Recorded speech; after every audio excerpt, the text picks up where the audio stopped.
ফেব্রুয়ারি প্রায় শেষ, তাপমাত্রার পারদ এখন ঊর্ধ্বমুখী। একটানা রৌদ্রে থাকলে শরীর থেকে ঘাম বের হচ্ছে। তবে এরই মধ্যে খানিকটা স্বস্তির খবর। আগামী কয়েকটা দিন সকাল সন্ধে রাত্রে হালকা শীতের আমেজ, তবে বেলা বাড়লে আর্দ্রতাজনিত অস্বস্তি। হাওয়া অফিস সূত্রে জানা যাচ্ছে আগামী 48 ঘন্টায় উত্তরবঙ্গে হালকা বৃষ্টির সম্ভাবনা রয়েছে। বৃষ্টির সঙ্গে বইতে পারে ঝোড়ো বাতাস। তবে দক্ষিণবঙ্গে তাপমাত্রার বড় সড়ো পরিবর্তন নেই, স্বাভাবিকের নিচেই থাকবে তাপমাত্রা। সকাল ও সন্ধে অনুভূত হবে শীতের আমেজ।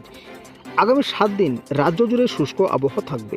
দক্ষিণবঙ্গে কোনো রকম বৃষ্টিপাতের সম্ভাবনা নেই।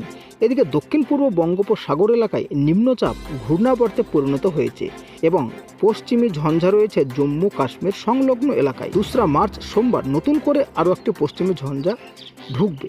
মার্চের শুরু থেকে বাড়বে দক্ষিণবঙ্গের তাপমাত্রা, এক ধাক্কায় প্রায় 4 ডিগ্রি বাড়তে পারে। উত্তরবঙ্গের পার্বত্য এলাকায় বজ্র বিদ্যুৎ সহ হালকা বৃষ্টির সম্ভাবনা এবং আগামী রবিবার থেকে এই বৃষ্টিপাত কমবে। পরবর্তী 7 দিন উত্তরবঙ্গের আবহাওয়া শুষ্ক থাকবে, আবহাওয়া দপ্তর সূত্রে জানা গিয়েছে। যাই হোক, এই ছিল আজকের আপডেট। কেমন লাগলো অবশ্যই জানাবেন কমেন্ট করে।